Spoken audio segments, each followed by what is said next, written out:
What's up, Star Wars nerds, and welcome to another episode of Brett on Fett. On today's episode, we're going to be taking a look at the brand new Obi-Wan Kenobi 3-pack of figures for the Vintage Collection.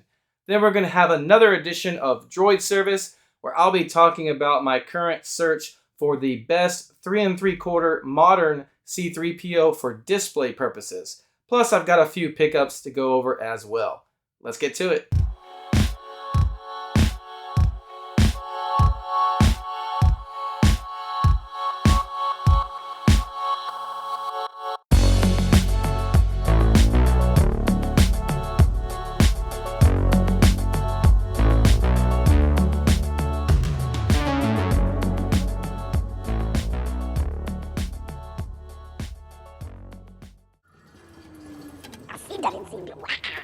Yes, I had some parts stolen. I need a new processor board.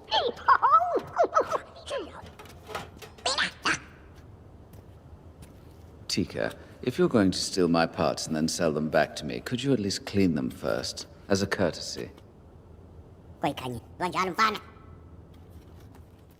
Welcome back to the channel. This is episode 43 of Brett on Fett. And way back when Obi-Wan Kenobi, the series, was wrapping up on Disney+, Hasbro began announcing the new figures that they would be releasing from the series. And unfortunately, the ones for the Vintage Collection were extremely underwhelming. They only initially announced 3 figures, that being Darth Vader, the Dark Times, Obi-Wan Kenobi, Wandering Jedi, and Reva, the Third Sister, versus the Black Series, which had 11 different figures announced. Well, soon after that, Hasbro did follow up with reveals for 3 additional figures, bringing the total to 6. And those 3 figures would be released together in a special figure 3-pack from the series. And those 3 would be Obi-Wan Kenobi, Tibidon Station, Teeka, the Jawa, and the Purgetrooper Phase 2. These would be released as an Amazon exclusive, and it was estimated that they would show up, at least in the US, around March of 2023. Well, lucky for us, they started arriving early last week in the early parts of December. And so I wanted to take some time to go over my thoughts on that pack. So let's take a look. All right, let's start by taking a quick look at the outer box that the 3 figures come in. Now, I've already removed the 3 individual carded figures before filming this, but I'll throw up a photo of how they look with them inside the box. Now, I do love these boxes. They're very nostalgic looking. You can see you got the Obi-Wan Kenobi emblem there, and it's got the 3 special figures, and then the starburst that has the names of the 3 figures it comes with. And here's a quick look at the sides. Nothing really special there. Now on the top, it has a nice picture of the rest of the wave and a couple of other figures from the upcoming Cassian Andor wave. So very nice there. Now I do have an issue with the back. You know, they just show the 3 figures, but I want to go back to the Return of the Jedi 3-pack that came out. It had this nice photo of the barge, like an action shot, you know, because you're getting the skiff guards. And then with the Bad Batch 4-pack, man, what an awesome photo from the show of the Bad Batch's ship. Just a great image on the back. But then when we got the Jedi Survivor 3-pack recently, they switched that to just show the figures, just like on any card back. And I don't know why they made that decision. But here, Obi-Wan Kenobi is continuing the same tradition as set by the Jedi Survivor back, and it's just rather boring. You know, I wish they would go back to how they did it with the Bad Batch and with the Return of the Jedi set.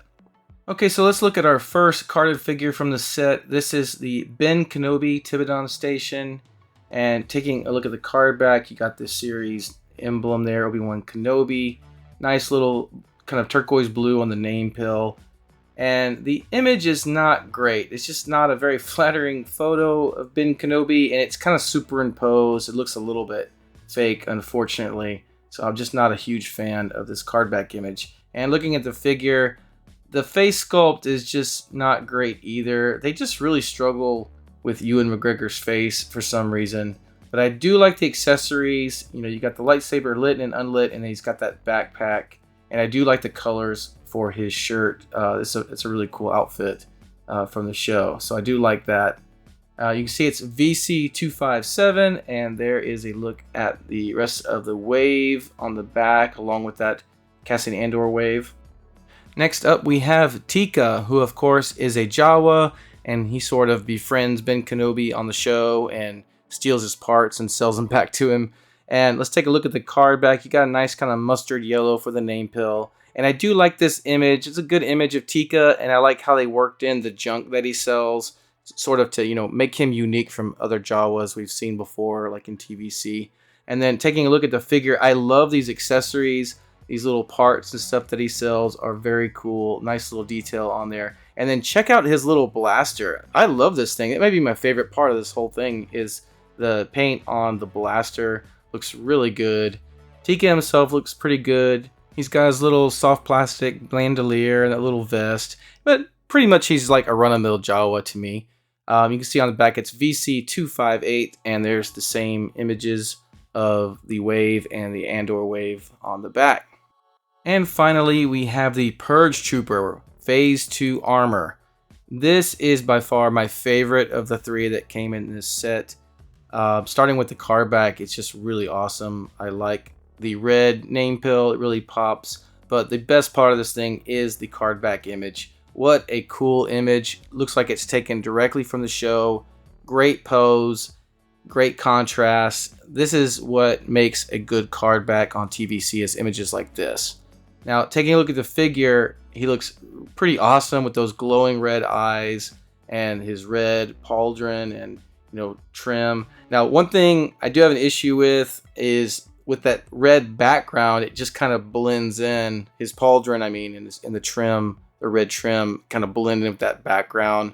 So that was kind of unfortunate. I get why they use red. They like to use red a lot for troopers, and it does look good.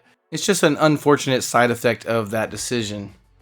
So taking a look at the back, you can see it is VC259. And so I like that about this set. You had VC257, VC258, and VC259. That's how it should be with 3 consecutive numbers. They didn't have that with the last Gaming Greats Jedi Survivor set, and it drove me nuts with my OCD. But these are all 3 in a row, so that's great. So overall, these are pretty good. I say this is an okay set. The Purgetrooper is awesome. But one thing I wanted to add is that Hasbro really missed the boat by including the Purgetrooper with this. That is an army builder, and buying these 3 figure sets is not ideal for army building. So they should have put a individual character in the place of the Purgetrooper. Say like Reva, the third sister. They should have gone ahead and thrown her in this set and then had the Purgetrooper as an individually sold carded figure so people could army build with him. Alright, now it's time for another edition of Droid Service, which is simply a segment on my channel I do every now and then completely dedicated to droids. And for today's segment, I want to talk about C-3PO. You see, a while ago, I got an extra TVC R2-D2 to display loose, and I've been looking for the best 3 3/4 modern 3PO I can find to display next to him. And those of us in the TVC collecting world know the TVC 3PO just does not cut it. So I thought it'd be interesting to talk about what I've found so far and go over them with you guys. Also, I've got a few droids pickups I want to share, so let's take a look. Alright, here's my R2-D2 from Empire Strikes Back. You probably saw this several weeks ago when I showed it on my channel. And I've been looking for a C-3PO. Now, here is the Vintage Collection reissue of 3PO. I gave this one to my son and he opened it, so I'm just showing you now. You can see it's got plenty of articulation and the detailing and everything looks fine, but the paint looks terrible. It does not look like 3PO with that paint job, and he's entirely too small. Look how short he is compared to R2-D2. R2 should be coming up to his waist, not like his chest.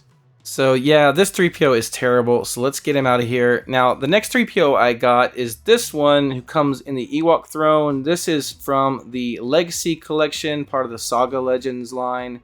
Now, I've heard from several reputable Star Wars collectors and YouTubers that this is the best modern 3PO we have. And before I get to why I disagree, unfortunately, Chewbacca ripped his arm off. I can't stand when Chewie does that. It's really annoying. Alright, I can't blame Chewie. I broke him when I was pulling him out of the package. Just got too heavy-handed. Grabbed him by the torso, pulled it out, and his arm just broke off. But as you can see, the articulation in his legs is excellent. And so I can see where you could think that this is the best 3PO available that can sit properly. But for standing, his legs are kind of awkward. I can't get his legs to really stand up straight properly. He kind of leans. But aside from that, my main issue with this 3PO is he's still too short. You see, he's just barely taller than that VC 3PO. And so for that reason alone, I don't think he's the best 3PO available. And so the other day I picked up another 3PO. I got this guy loose at a toy store. And he is the C-3PO from either the Revenge of the Sith line or the Saga Collection Episode 3 Greatest Battles line, because it's the same figure just repacked. So I'm not sure which one he came out of. And right off the bat, I do love the shade of vac metalized gold on this guy. But looking at his eyes, man, those things stare into your soul. They are super bright yellow and a little bit cartoonish. Now, the articulation is not great, but it is adequate, in my opinion, for a protocol droid. He can't bend at the knees or at the elbows, but you know, you really don't need to with 3PO. He's such a stiff character anyways. I don't think it's that important. And if you do need to have him sitting down, then yeah, go ahead and get this other C-3PO with the Ewok throne, because he is perfect for sitting. Now, bringing these guys together, you can see my Episode 3 C-3PO is a lot taller than this Return of the Jedi version. And that's a good height. I like this Episode 3 figure's height. That's what 3PO should be. And we bring in the VC and you just see how ridiculously small he is. I mean, it is just silly how small that guy is. And so putting them all three together, so far, the one on the far right, the Episode 3 3PO, is my favorite. The downside to him is that he is an Episode 3 version. And I'm more of an original trilogy guy, so I would like to get that A New Hope 3PO where he's got the silver lower leg. I think that would look better, and I'm not a big fan of the yellow eyes. So one version of 3PO I want to check out next is the original trilogy collection version of C-3PO. This one looks to be a pretty good one. I do like the color of gold on the vac metal, and he does have that silver leg. The only thing I'm concerned about with this guy is his legs look a little too beefy to me in the photos I've seen online.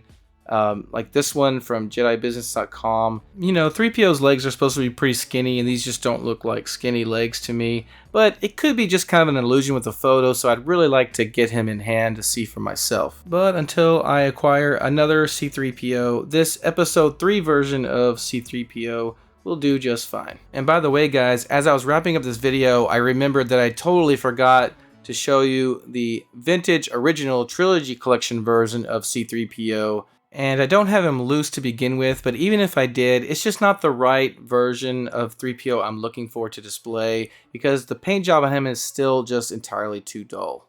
Alright, next I wanted to show you guys some other recent pickups of mine for droids figures, starting with this 21B, the medical droid. This is from Power of the Force 2 collection. I do have him carded. I've shown him before in other videos, but I got another one for about $8, and I just wanted to get him loose and have a loose version of him, because 21B after Boba Fett was one of my favorite figures as a kid. I've always loved this droid. I just think he's really cool looking. I love the clear torso. He's got that little medical apparatus there. Now, the paint job's cool and everything. The legs look good on their own, but they're just entirely too small compared to his torso. And then check this out. His arms do not rotate at all. I was shocked by this when I got him out of the package. His head rotates, but his arms do not move. I mean, they're not even 5 POA quality. So that was really shocking to me. And just for fun, let's bring in the vintage Kenner 21B. One of my favorite figures growing up as a kid. Really cool. I mean, I think I like the vintage Kenner one actually better, even though it's not as screen accurate. And at least with the vintage Kenner one, his arms do rotate. Oh, and by the way, I can't recall for sure if I've shown this guy in previous episodes, but I do have the vintage Kenner loose graded. He is an AFA 85, and man, I just love this figure, and he just looks so awesome in that custom acrylic case from AFA. So let's get these guys out of the way and bring in yet another medical droid. That is FX7. This guy is from Power of the Jedi. I've been wanting him for a long time. He is an awesome droid figure. Look at the detailing on this guy. He's got so many arms, but yeah, just all the little details all around him. Looks so good. This is high quality. I mean, this guy, look at the individual arms have, elbow joints there. That is so cool. That is a nice little touch to add here. Now, the only downside to this figure I did not realize till I had him in hand is he does not rotate. His head or body does not seem to rotate unless I have a defective one or I'm supposed to loosen that screw at the bottom or something, which I highly doubt. But for fun, let's bring in his vintage Kenner counterpart. Another one of my favorite figures from when I was a kid, even though it really doesn't do that much, but he does have the arms there, but you could just see how much of a simplified version of FX7 this was. Now, I can't say I like this vintage one better than the new one. The new one blows it out of the water. But of course, the vintage version is very nostalgic and has its own charm, in its own way. But anyway, this Power of the Jedi FX7 is truly awesome. You really could repack it for the vintage collection. The only exception is I would recommend they fix that articulation so at least the head and that midsection could rotate. And finally, for my droid figure pickups, I got this 5D6 RA7 Imperial Spy droid. Now, he is a Build-A-Droid figure where you get the different parts of him on the backs of a wave from the Legacy collection that had Jodo Cast and the Slukamine Trooper and others. And you can see, like this one I'm showing you has his leg. And so you could buy the whole wave and collect all the parts and put them together. And it's a great little figure. I like the paint job on this guy. He looks really cool. It's kind of a bronzy, and I love his gold eyes. His arm moves. He's got articulation at the elbows. His arms can swing. He's really got all the articulation you could use for a protocol-style droid. His knees bend and everything. So really impressed with the articulation, and again, the paint job looks really good. The only downside of this guy is he is a bit on the small side. He's kind of the same size as that vintage collection C-3PO. So that's a bit unfortunate, but other than that, I don't have him rolling around with R2-D2, so it's not going to be that big of a deal. By himself, he looks cool. But for fun, I thought let's bring in a vintage collection figure. This is VC-197, the deathstardroid. Awesome card back, man, it's so classic. And I really like the paint job on this guy. And comparing the two, you can see these are the same mold. It's just a repaint, basically. So, vintage collection went back all the way to, 2008 to get this guy and repaint him, which is fine. And so, the TVC version is the more common RA7 Death Star droid versus this new one I got is like more of a specific version. So that's going to be it for the Droid Service segment, but I still wanted to show you guys a couple other pickups, including these additional stormtroopers I picked up from Entertainment Earth. So these were restocks from that Walmart exclusive. I only had the one originally, so I kept that on card. So I got to get two more to open, and it just makes me appreciate how awesome these figures are out of the box. Man, and standing next to that Dark Times Vader, all three of these guys just look amazing. They really look like miniaturized versions of the real characters from the film. And for my final pickup of the episode, as I was wrapping up this video, this guy showed up at my door. Of course, as you can see, it is grandmofftarkin for the vintage collection, and he makes the final Star Wars carded TVC figure I needed. As you can see, I even had an empty clamshell as a placeholder for him because I knew it was just a matter of time. And this is the first time I've had this figure in hand, and it's a really awesome card back. Looks so classic, even though Kenner never gave us a Tarkin originally. I love the image, although I wish it wasn't quite as zoomed in on his face. And the face sculpt is good, but I don't like this cloth goods like tunic thing. It just looks like a little skirt, and I was already aware of that from watching YouTubers like Boss Bounty. But I do love that it comes with a mouse droid, so that's pretty awesome. And then looking on the back, oh man, this is what I loved about TVC 1.0. Look at the backs. It's so colorful. It's full of pictures. You can see it's VC98, but it's full of pictures and just vehicle pictures. I mean, this is what the backs of these cards should look like, not tons of legal mumbo jumbo. So I really wish they could go back to that, but apparently that's just not going to happen. But this card back is awesome. The figure is pretty good, and I'm just really glad to finally get this guy in my collection so that I now have all the Star Wars card back figures for TVC. Alright, so that's going to do it for this episode of Brett on Fett. Let me know in the comments what you think about the new Obi-Wan Kenobi 3-pack for TVC. Also, let me know if you have a particular C-3PO in mind that you think is the best looking one we have for the 3 3/4 scale. Thanks so much for watching. Thank you as always to my subscribers. Don't forget you can also follow me on Instagram and on Twitter. Take care and we'll see you next time.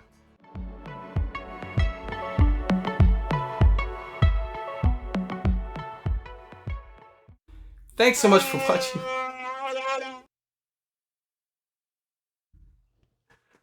Thanks so much for watching.